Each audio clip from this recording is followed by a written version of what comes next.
लखनपुर गांव में बल्लू नाम का एक बौना इंसान रहता था। भले ही उसका कद छोटा था, मगर वह बुद्धिमान बहुत था। इतना बुद्धिमान होने के बाद में उसके पास कोई काम नहीं था। वह रोज बाजार जाकर किसी न किसी से काम मांगता था, पर उसके बौने कद के कारण उसे कोई भी अपने यहाँ काम पर नहीं रखता था। एक दिन बल्लू एक अनाज के गोदाम पर जाकर गोदाम के मालिक से बोला, मालिक, मेरे पास कोई काम नहीं है। आपकी बड़ी कृपा होगी अगर आप मुझे कोई काम दे देंगे तो। अरे बल्लू बेटा, तुम इतने बुद्धिमान हो, शहर क्यों नहीं चले जाते? शहर जाकर कुछ पढ़े लिखों का काम करो। क्यों ये गांव में मजदूरी के पीछे पड़े हो? हाँ, अब जाओ, मुझे और भी काम है। बल्लू सेठ की ये बात सुनकर बहुत दुखी हो जाता है और दुखी मन से वहां से जाते हुए सोचता है,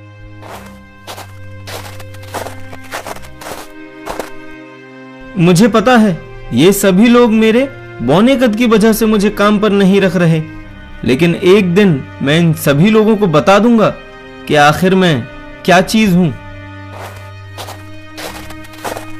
वह काम न मिलने की वजह से बहुत परेशान रहने लगा। ऐसे ही कुछ दिन गुजर जाते हैं।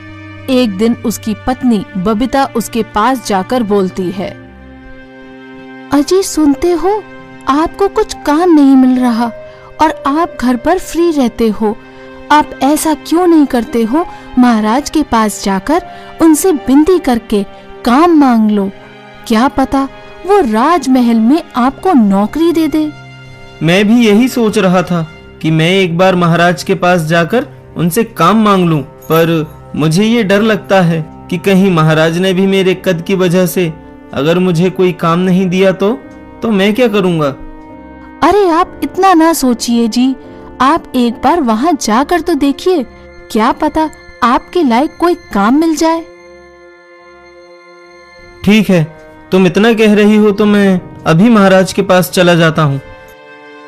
उसी समय बल्लू अपने घर से महल की ओर निकल जाता है और जैसे ही बल्लू महल के बाहर पहुंचता है, वो महल को देखकर उसकी आंखों में एक अलग चमक आ जाती है और सोचने लगता है, अरे वाह, इतना सुंदर महल! मैंने आज से पहले ऐसा महल कभी नहीं देखा। काश महाराज मुझे इसी महल में काम पर रख लें। मैं भी ना, काम तो तब मिलेगा जब मैं महाराज से बात करूंगा। पहले तो मुझे ये देखना पड़ेगा कि राजसभा आखिर लगी कहाँ है। बल्लू इतना बोलकर महल दरवाजे खड़े सैनिकों से पूछता है, भैया, मैं लाखनपुर गांव से आया हूँ। मुझे महाराज से कुछ बात करनी है। क्या आप बता सकते हैं कि महाराज की सभा कहाँ लगी हुई है? हाँ, आखिर इस बौने को महाराज से क्या काम है? हो सकता है कोई जरूरी काम हो। मैं इसे महाराज के पास ले ही चलता हूँ। अरे आओ भाई, मैं लेकर चलता हूँ आपको महाराज के पास, मेरे पीछे आओ। सैनिक ऐसा बोलकर बल्लू को सभा में महाराज के पास ले जाते हैं। सभा में काफी लोग की भीड़ लगी थी और बल्लू को ये बात नहीं पता थी कि महाराज सभी लोगों की समस्या सुनकर उनका मजाक उड़ा रहे थे। और बल्लू भीड़ देखकर सभा के बाहर खड़ा हो जाता है। कुछ देर बाद बल्लू का बुलावा आता है और वह महाराज से बोलता है, महाराज की जय हो। महाराज, मैं लाखनपुर गांव से आया हूँ और मेरा नाम बल्लू है। मुझे अपने छोटे कद की वजह से कोई भी काम पर नहीं रखता। उल्टा सब लोग मुझे बौना बौना कहकर मेरा मजाक उड़ाते रहते हैं। आपकी बड़ी कृपा होगी महाराज अगर आप मुझे कुछ काम दे देंगे तो इसमें गलत बात क्या है? तुम बौने हो तो लोग तुम्हें बौना ही कहेंगे ना। और रही काम की बात, तो मैं तुम्हें काम पर रख तो लूंगा, मगर बदले में कोई धन नहीं दूंगा।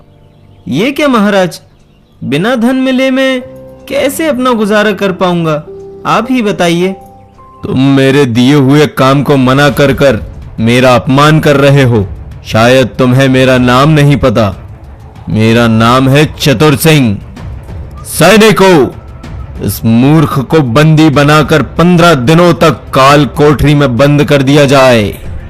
महाराज, मुझे माफ कर दीजिए, मेरे कहने का मतलब वो नहीं था। आप गलत समझ रहे हैं। इतने में सैनिक आते हैं और बल्लू को काल कोठरी में डाल देते हैं। बल्लू उसमें बैठे बैठे बस रोता रहता है। आखिर ये सब गलत काम मेरे साथ ही क्यों होते हैं? मैं तो बस काम मांगने आया था। हाय रे मेरी फूटी किस्मत। 15 दिन किसी न किसी तरह बीत जाते हैं। उधर लखनपुर में उसकी पत्नी बबीता और बच्चे उसके ना लौटने पर बड़े परेशान हो जाते हैं। 16वें दिन जब बल्लू को छोड़ा जाता है,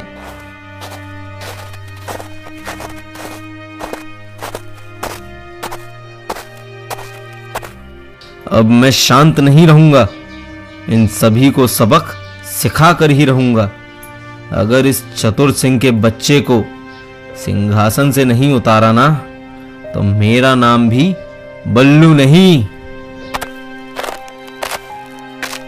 फिर बल्लू घर लौट के अपनी पत्नी को सब कुछ बताता है।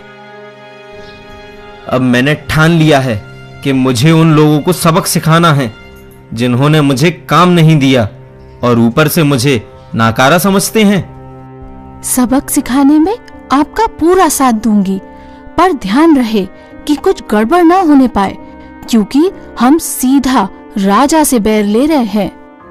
तुम बस मुझ पर भरोसा रखो और जैसा जैसा मैं बोलता चलूं, सिर्फ वही करती चलो। ठीक है जी। तुम जितना जल्दी हो सके बच्चों को उनके नाना के यहाँ भेज दो। बबीता वैसा ही करती है जैसे बल्लू ने कहा था। बबीता अपने भाई को बुलाकर बच्चों को अपने नाना के घर भेज देती है। दूसरे दिन बल्लू और बबीता आपस में बात कर रहे होते हैं। तुम आज जल्दी से घर का काम निपटा कर थोड़ा आराम कर लेना, क्योंकि हमें रात भर जागना पड़ेगा। ठीक है, पर आप मुझे ये बताओ कि आपके दिमाग में क्या चल रहा है? अरे भाग्यवान, जैसा मैं कह रहा हूँ तुम सिर्फ वही करो। समय आने पर तुम्हें स्वयं पता चल जाएगा। बबीता और बल्लू खाना खाकर रात का इंतजार करने लगते हैं। कुछ ही देर में आधी रात हो जाती है। तभी बल्लू बबीता से बोलता है, हमारी रात की रोटियां कुछ बची थी ना, उसमें से आधी रोटी तुम रख लो और आधी रोटी मुझे दे दो। बबीता ऐसा ही करती है जैसे बल्लू ने कहा था। वह आधी रोटी बल्लू को देती है, आधी रोटी खुद रख लेती है। चलो अब मैं जाता हूँ, कुछ ही देर में वापस आ जाऊंगा। तुम बस दरवाजा खुला रखना।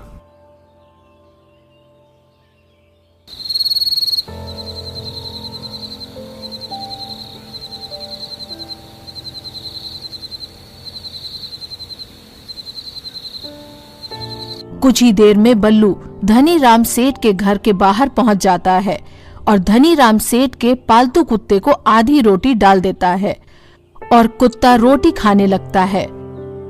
और बल्लू मौका देखते ही धनी राम सेठ के घर के अंदर पहुंच जाता है। अरे वाह, जैसा नाम वैसा काम। ये धनीराम सेठ तो वाकई में धनी है। मैं यहाँ चोरी कर लेता हूँ, वैसे भी इसे क्या ही फर्क पड़ने वाला है।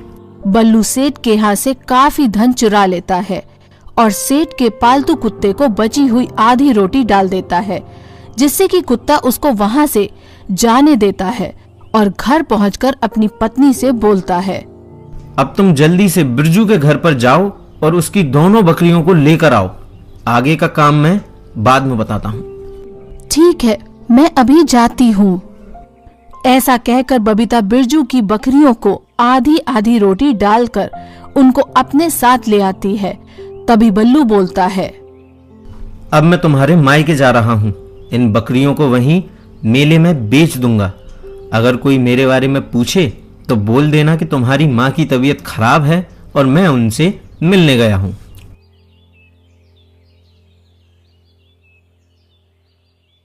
बल्लू बबीता के मायके रतनपुर निकल जाता है और वहां पहुंचकर पशु मेले में अच्छे दामों में बकरियां बेच देता है और अपने घर आ जाता है। ये लो, 1000 रुपए। इनको छुपा कर रख लो, बाद में काम आएंगे। और ये बताओ, आज गांव में क्या हुआ? धनी राम सेठ के घर चोरी की खबर पूरे गांव में आग की तरह फैल गई है। धनी राम की रो रो कर हालत खराब है। अभी तो ये शुरुआत है, देखना मैं उस राजा को भी एक दिन अपने आगे घुटने टिकवा कर मानूंगा। बल्लू रोज गांव के अमीर लोगों के यहाँ चोरी करता और उसकी पत्नी बबीता गांव में से जानवर चोरी करती। गांव के सब लोग रोज रोज की चोरी से परेशान होके राजा के पास जाते हैं। महाराज की जय हो। महाराज, आजकल हमारे गांव में काफी ज्यादा चोरियां बढ़ गई हैं। कभी चोर हमारे पशु चुरा लेते हैं और कभी धन।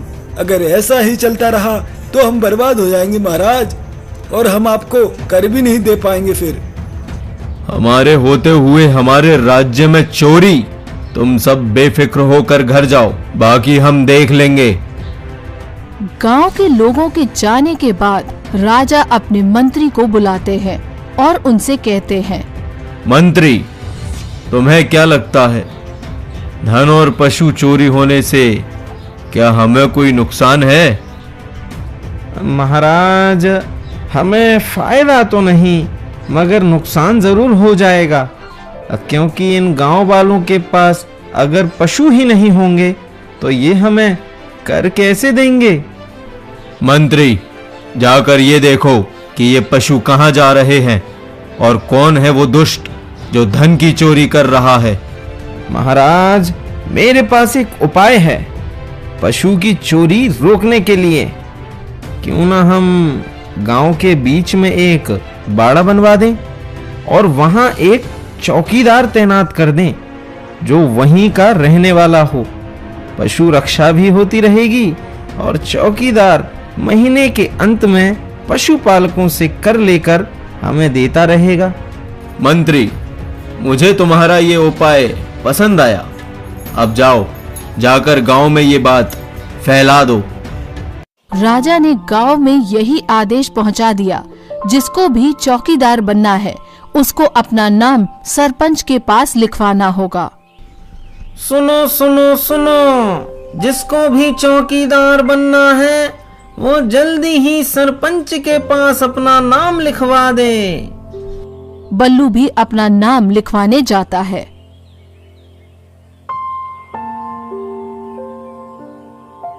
सरपंच जी, मेरा नाम भी लिखवा दो। अरे बल्लू, तुम इतने कम कद के हो, तुम क्या चौकीदारी करोगे? तुम रहने दो भाई। सरपंच जी, मुझे सब यही बोलकर काम नहीं देते तो मैं अपने परिवार को कैसे पालूंगा? ठीक है, मैं तुम्हारा नाम लिख लेता हूं, तुम जाओ भाई। बल्लू को चौकीदार के लिए नियुक्त कर दिया गया, जिससे बल्लू और बल्लू की पत्नी बहुत खुश हुए।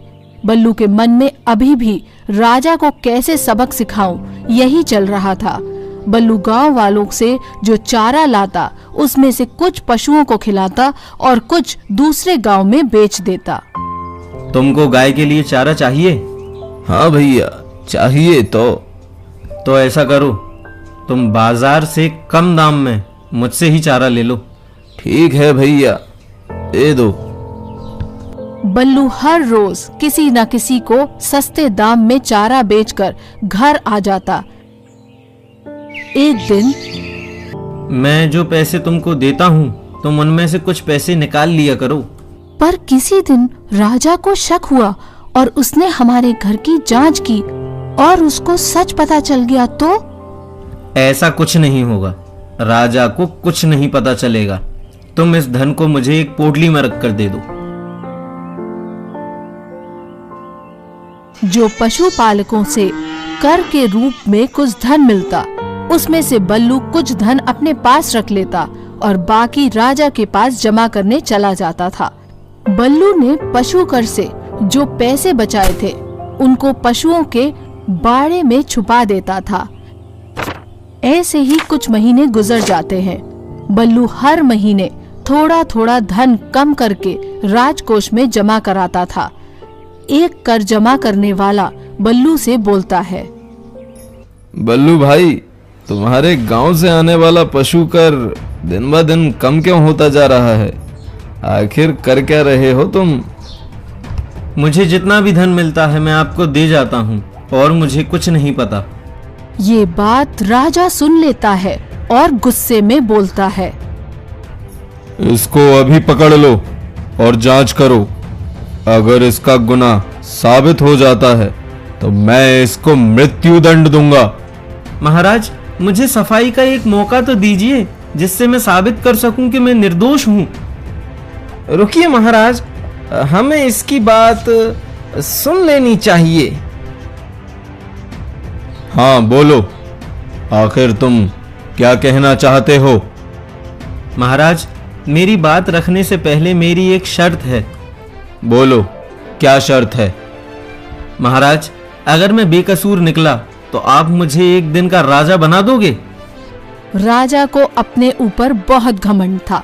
उसने बिना सोचे समझे बल्लू की शर्त मान ली। मंत्री राजा को रोकते हुए बोला। महाराज, आप ऐसा नहीं कर सकते। ये राजधर्म में सही नहीं है। मंत्री, राजा तुम हो या मैं? आखिर तुम्हारी हिम्मत कैसे हुई मुझे टोकने की?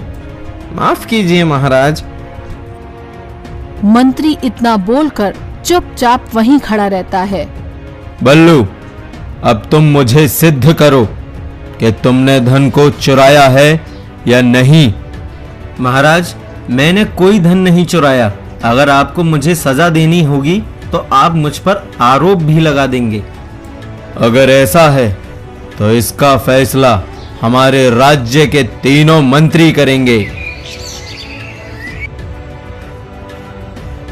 इसके लिए मुझे 1 किलो का मक्खन का टुकड़ा चाहिए। जल्दी इसको 1 किलो मक्खन ला के दो।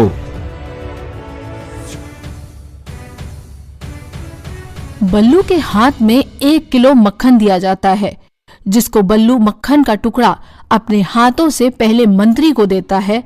पहला मंत्री उसको दूसरे मंत्री के हाथ में देता है और फिर दूसरा मंत्री तीसरे को। ये ऐसा करते हुए आखिर में मक्खन का टुकड़ा राजा के हाथ पहुंच जाता है। तभी बल्लू बोलता है। महाराज रुकिए, अब इसका वजन तोल लेते हैं। बल्लू राजा से उस मक्खन का वजन करने को बोलता है।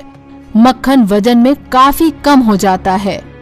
अब देखिए महाराज, इस मक्खन में से 100 ग्राम मक्खन कम है। इसका मतलब मक्खन की चोरी आपने की है। ये तुम क्या बोल रहे हो? इतने में एक सैनिक आता है और महाराज से बोलता है। महाराज, मैंने इसके घर की जांच की। वहाँ कोई भी अतिरिक्त धन नहीं मिला और साथ में गांव में भी इसके बारे में पूछा तो किसी ने कुछ नहीं बताया। यही तो मैं बोलना चाहता हूँ महाराज। गांव के किसी पशु की चोरी हो जाती है तो लोग उसका कर नहीं देते, या कोई पशु मर जाता है उसका भी कर नहीं देते, और अगर अपने पशु को कोई बेच देता है तो उसका भी कर नहीं देते। आपको तो पता है महाराज, आजकल पशुओं की चोरी बहुत हो रही है, इसलिए गांव के कुछ लोग पशु बहुत ही कम खरीद रहे हैं। अब इसके आगे का फैसला मैं आप मंत्रियों पर ही छोड़ देता हूँ। मंत्री बल्लू की बात को सोच समझकर सच मान लेता है और अगले दिन ही बल्लू को 1 दिन का राजा बना दिया जाता है। पुराने राजा को पकड़ लिया जाए और उसे पुराने गलत फैसलों के लिए उम्र कैद की सजा दी जाए। आप क्या कहते हैं मंत्री जी? बल्लू महाराज, हमें थोड़ा समय दीजिए, हम सोच कर बताते हैं। ठीक है, आप सोच लीजिए। पुराने महाराज ने कभी भी हमें बात रखने का मौका नहीं दिया, जिससे कि हमारे राज्य में चोरी बहुत हो रही है और साथ में कभी भी हमारे राज्य पर हमला भी हो सकता है। मंत्री बल्लू के पास आकर बोलता है। महाराज, आप जो भी सजा देना चाहते हैं दे सकते हैं, हम आपके साथ हैं। राजा को उम्र कैद की सजा दी जाती है। तभी राजा बल्लू से बोलता है। बल्लू महाराज, अब कृपया करके मुझे माफ कर दीजिए। मैंने अपने घमंड में आकर बहुत सारी गलतियां की हैं। मुझे एक मौका दीजिए अपनी गलती को सुधारने का। ठीक है, मैंने आपको माफ किया और मुझे कोई राजा भी नहीं बनना था। मैं तो सिर्फ आपको धर्म के रास्ते पर लाना चाहता था। मेरी आपसे विनती है कि आप बेरोजगारों को नौकरी और जरूरतमंदों की मदद करें। अब मैं किसी की मजबूरी का मजाक नहीं बनाऊंगा। मैं वचन देता हूं, हमारे यहाँ जितने बेरोजगार युवा हैं, मैं उनको अपनी सेना में भर्ती कर लूंगा। राजा बल्लू को अपना खास मंत्री बना लेता है और गांव में सभी बेरोजगार युवाओं को रोजगार दे देता है, जिसके कारण पूरा राज्य खुशहाल हो जाता है। विक्रम की शादी को 10 साल हो गए, मगर अभी तक उसके यहाँ कोई भी संतान नहीं है। अगर उसका कोई भी वारिस नहीं हुआ ना, तो मैं उसके राज्य पर हमला कर कर उसके राज्य को हड़प कर लूंगा और मैं बन जाऊंगा इस दुनिया का सबसे शक्तिशाली राजा। सैनिक, जाकर राजा विक्रम से बोल दो, यदि उसका कोई वारिस नहीं हुआ तो मैं उसके राज्य को अपने राज्य में शामिल कर लूंगा, क्योंकि ऐसे कमजोर राजा को राज्य करने का कोई अधिकार नहीं। जी महाराज, मैं राजा विक्रम को यह संदेश तुरंत पहुंचाता हूं। सैनिक विक्रम के राज्य के लिए निकल जाता है।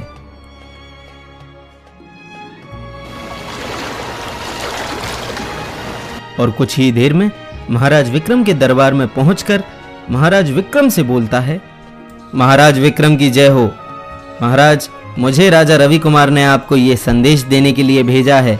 अगर आपके यहाँ पुत्र का जन्म नहीं हुआ तो राजा रवि कुमार आपके राज्य को अपने राज्य में शामिल कर लेंगे।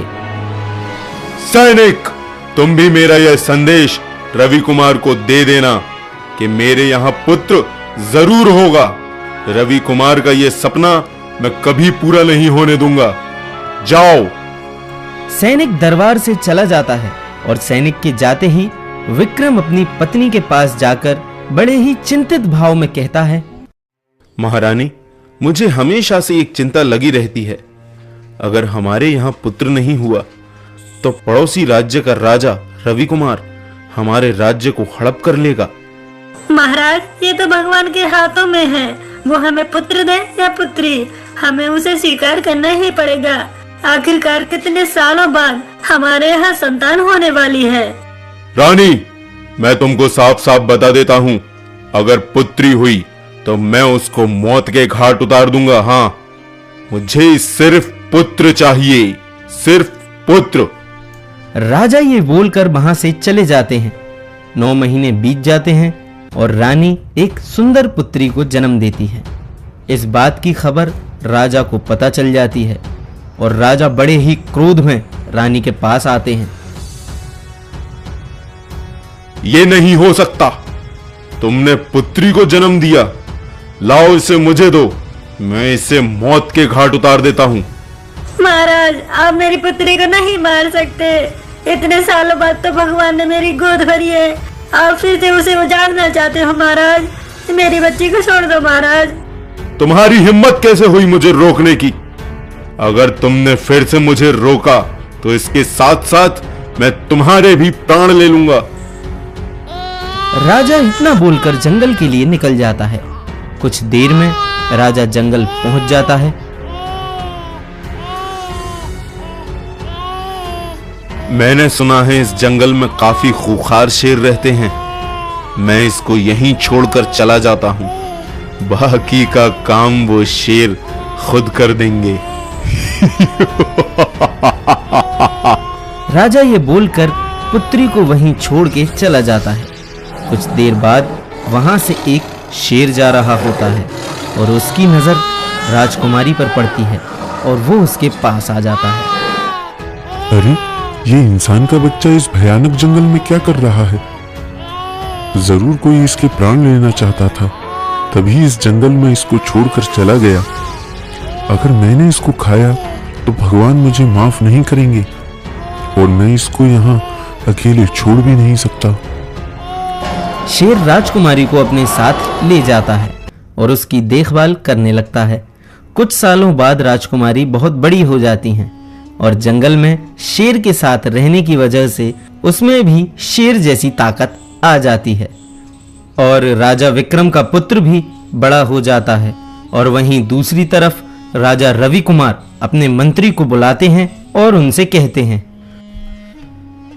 मंत्री, हमें विक्रम के राज्य पर हमला कर देना चाहिए, क्योंकि उसके राज्य को जीतने के बाद मैं इस दुनिया का सबसे शक्तिशाली राजा बन जाऊंगा। जल्द ही युद्ध की तैयारी करो। जैसी आपकी आज्ञा महाराज, मैं अभी सैनिकों को सूचित कर देता हूं। राजा रवि कुमार की ये बात विक्रम का जासूस सुन लेता है और वो राजा विक्रम के पास जाकर सब बता देता है। और फिर राजा विक्रम अपने पुत्र को अपने पास बुलाते हैं और उन्हें सारी बात बता देते हैं। पुत्र, राजा रवि कुमार हम पर कभी भी आक्रमण कर सकता है। इससे पहले कि वो हम पर हमला करे, हमें उस पर हमला करके उसके राज्य को उससे छीन लेना होगा, क्योंकि अगर हमने थोड़ी सी भी देर की तो हम बुरी तरह से पराजित हो जाएंगे। पिताजी, आप भी ना हमेशा भूल जाते हैं। मैंने जितने भी युद्ध किए हैं, आज तक किसी भी युद्ध में पराजित नहीं हुआ। आप निश्चिंत रहिए, मैं आपको निराश नहीं करूंगा। अब चलता हूं, मुझे युद्ध की तैयारी भी तो करनी है। आशीर्वाद दीजिए पिताजी।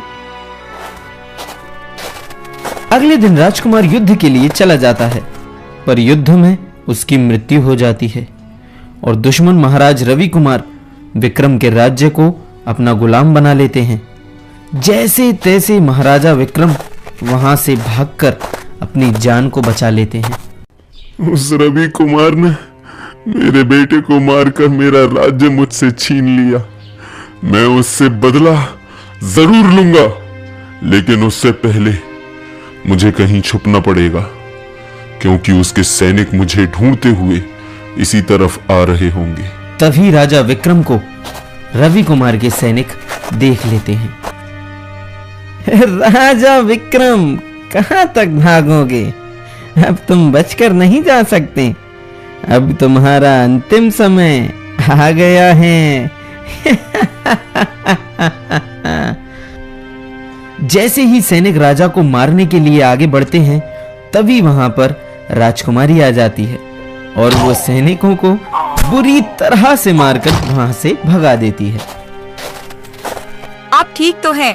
और ये लोग कौन थे और आपको क्यों मारना चाहते थे? मैं विजयनगर का राजा विक्रम हूँ। ये सैनिक रवि कुमार के हैं। उसने मेरे राज्य को हड़प कर लिया है और वो मुझे मारना चाहता है। महाराज, आप मेरे साथ चलिए, ये जगह सुरक्षित नहीं है। राजा विक्रम राजकुमारी के साथ उसी गुफा की ओर चल देता है और कुछ ही देर में वो उस गुफा तक पहुंच भी जाते हैं। ये तुम मुझे कहां ले आई हो? देखने में तो ये एक शेर की गुफा लग रही है। इससे पहले राजकुमारी कुछ बोल पाती, तभी वहां पर एक शेर आ जाता है। राजा उस शेर को देखकर अपनी तलवार से उस पर वार करने ही वाला होता है, तभी राजकुमारी राजा को रोक लेती है। महाराज रुकिए, ये शेर मेरे पिता हैं।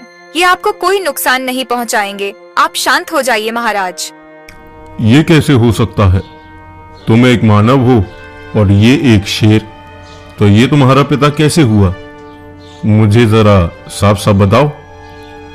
मैं जब छोटी थी तब मेरे पिता मुझे इस जंगल में छोड़ गए थे, किसी जंगली जानवर का शिकार बनने के लिए, क्योंकि उनको पुत्र चाहिए था। तभी मुझे इन शेर पिताजी ने जंगल में अकेले देखा, तो इनको मुझ पर दया आ गई और इन्होंने मुझे अपने बच्चे की तरह पाला और तभी से मैं इसी जंगल में रहती हूँ अपने शेर पिता के साथ। राजा विक्रम को ये बात समझ में आ गई थी कि ये लड़की और कोई नहीं बल्कि उसकी ही पुत्री है, जिसे उसने मरने के लिए इस जंगल में छोड़ दिया था। अब मैं चलता हूँ, मेरे पास ज्यादा समय नहीं। मुझे अपने राज्य को वापस लेना है उस रवि कुमार से। राजा विक्रम इतना सब बोलकर वहां से चला जाता है और वहीं दूसरी तरफ राजा रवि कुमार, तुम लोग किसी काम के नहीं हो, एक निहत्थे इंसान को नहीं पकड़ पाए। महाराज, मैंने उसको पकड़ ही लिया था, पर अचानक से वहां एक लड़की आ गई। उसने मुझे बहुत मारा। शर्म करो शर्म, एक लड़की से पिटकर आए हो। मुझे कैसे भी करके राजा विक्रम चाहिए। अगर तुम उसे पकड़ने में असफल हुए इस बार, तो मैं तुम्हें मौत के घाट उतार दूंगा। अब जाओ, ढूंढो उसे। राजा विक्रम जैसे तैसे सैनिकों से बचते हुए मंत्री के घर पर आ जाता है। अरे महाराज, आप जिंदा हो? मैंने तो सुना था कि रवि कुमार ने आपको मारने के लिए सैनिक भेजे थे। हाँ मंत्री, तुमने सही सुना है। अगर मेरी पुत्री सही समय पर नहीं आती तो मैं कब का मर जाता।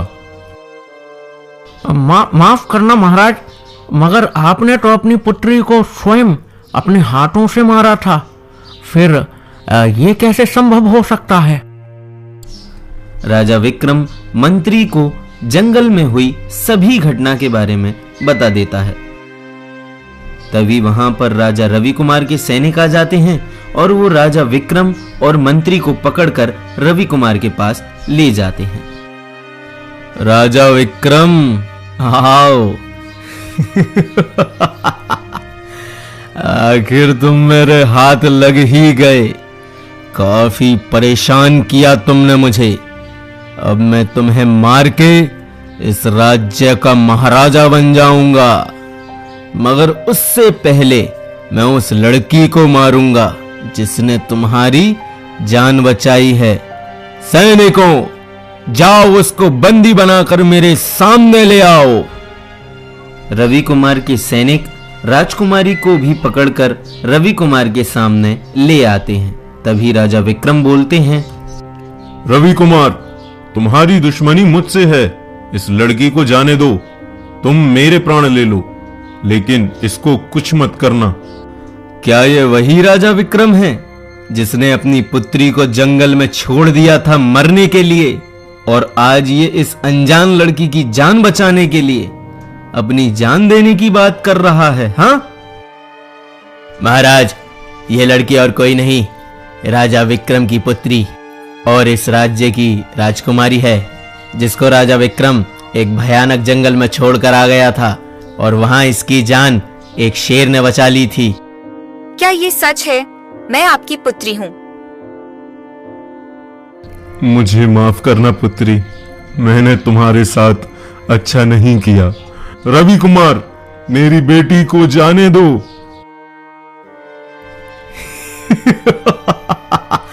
ऐसे कैसे जाने दूं?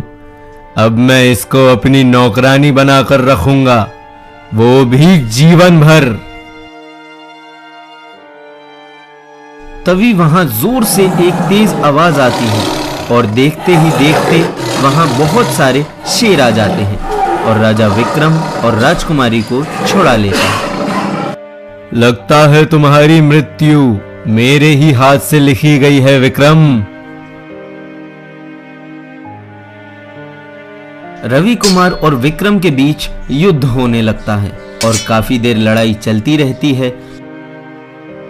आखिर में विक्रम रवि कुमार को मार देता है और अपने राज्य को मुक्त करा लेता है। पुत्री, मुझे मेरे किए पर अफसोस है। हो सके तो मुझे माफ करना। आज से इस राज्य की जिम्मेदारी मैं तुम्हें देता हूँ। राजकुमारी ने पूरे राज्य की जिम्मेदारी ले ली और प्रजा के सभी कर माफ कर दिए और सब